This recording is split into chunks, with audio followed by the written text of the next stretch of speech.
So, welcome. I am at the 2022 Chicago Auto Show, and first stop, right inside the gate, is at the Ford booth. They have the Broncos out. They have the new Everglades. They have the Raptor. They look awesome, and I thought I'd show you guys. So, yeah.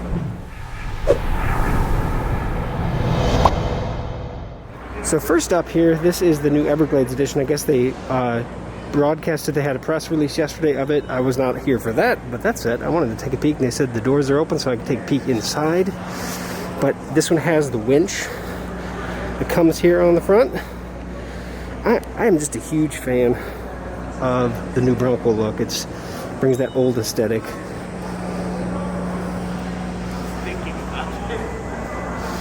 Get her on the outside here, and then we'll go inside. I like the green. The green looks good. And then it has the snorkel up here. Okay, let's get my reaction first time inside. Okay.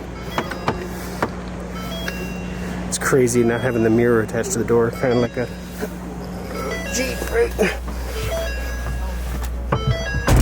Nice, huge info screen. I love the full digital display here, the instrument cluster. The gear shift is just a standard gear shift, 4-wheel drive. Obviously, quick and easy way to, on the fly, to change that. Yeah, I like it. And you got the top that's removable in pieces, right? So quick and easy access to that. They do have the nice sound deadening plates there installed. Auxiliary buttons, obviously, for the winch and other accessories that you could probably add. Well, this isn't going to be a full review, but this is, I like it. I mean, I owned a Wrangler for several years, and I loved the Wrangler. This has a lot of joy in it. Let's take a peek at the Raptor.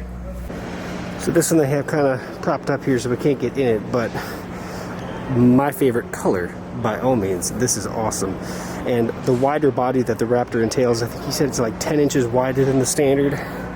Obviously larger wheels and tires. The aesthetics inside, really nice touches with the upholstery. Looks like they're very comfortable seats. I like the accents even on here. Everything has that orange accent to it. It looks awesome. Even on the back seat. Maybe that's something we'll do over on the Everglades. We'll get in the back seat, see how much room we have back there. But definitely enjoyable. That's awesome. All right, let's check out the back seat. I haven't sat in one of these yet. So. All right, again, 5'11". Seat was in actually a good position when I was in the front seat. So yes, the back seat is good. Comfort-wise, so the thing about a Wrangler is they're not the most comfortable to ride in the back seat long distance because you're sitting so upright. Now, I don't see how this is adjustable. It may be.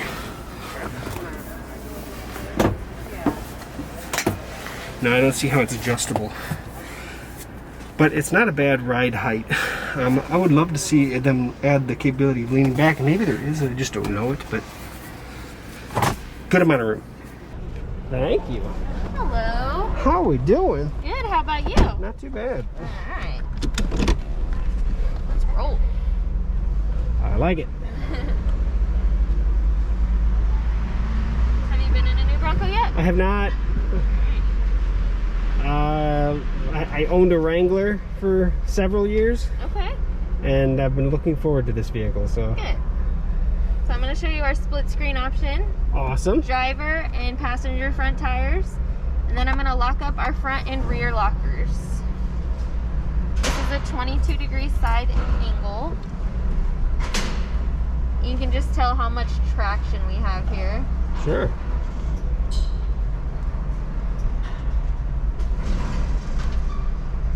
Then I'm going to go ahead and leave those locked up for our obstacle here and show you our stay bar disconnect.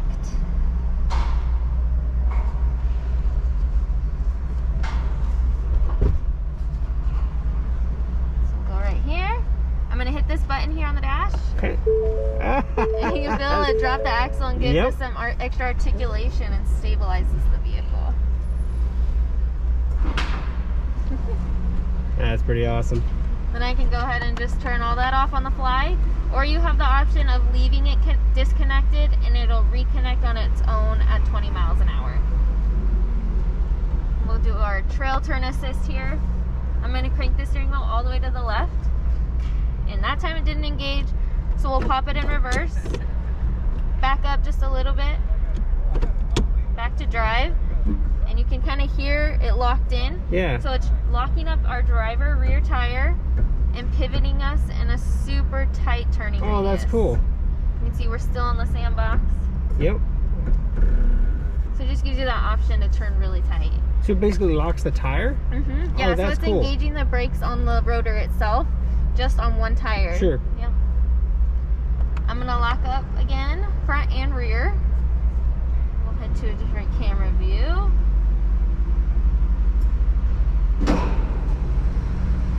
So this hill's 33 degrees incline and decline, and I'm only going 2 miles an hour. You can just see how well it climbs. Mm-hmm.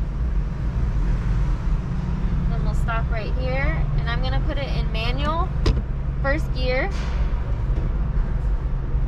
Alright, and then take my foot off the brake and the gas, and we'll just roll down.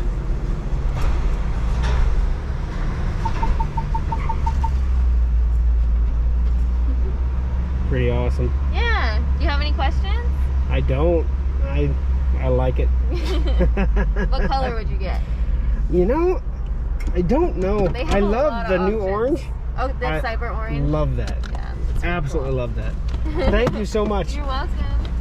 So I did get to sit in the Raptor over there and got a really cool photo. That's probably the photo I'm going to use for the thumbnail. But in all, even the I got to sit in it. Even the safety straps, the seatbelt is orange. It's pretty awesome. Just all the accents and all the thought they put into it. So well done, Ford. I appreciate you allowing me to check it out. So yeah, if you're in the Chicago area, check out Chicago Auto Show. You get to check out these babies. Now they do have a where you can actually ride in them. I'm gonna probably hit that in about a half hour when they open it up. So yeah, thanks for watching.